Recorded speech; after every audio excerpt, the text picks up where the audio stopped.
daylight time for southeastern Stark County. At 4:40.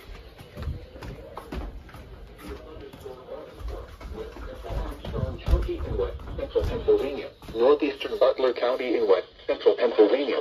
Southwestern Clarendon County in west central Pennsylvania until 5:30 p.m.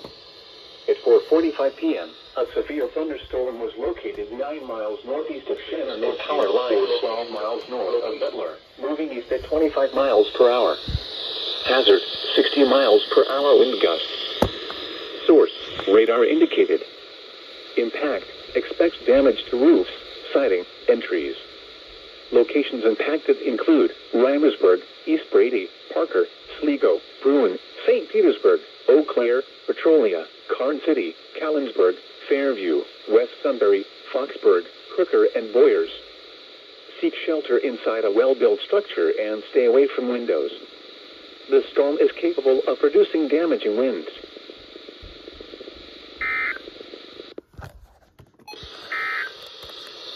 Weather bulletin.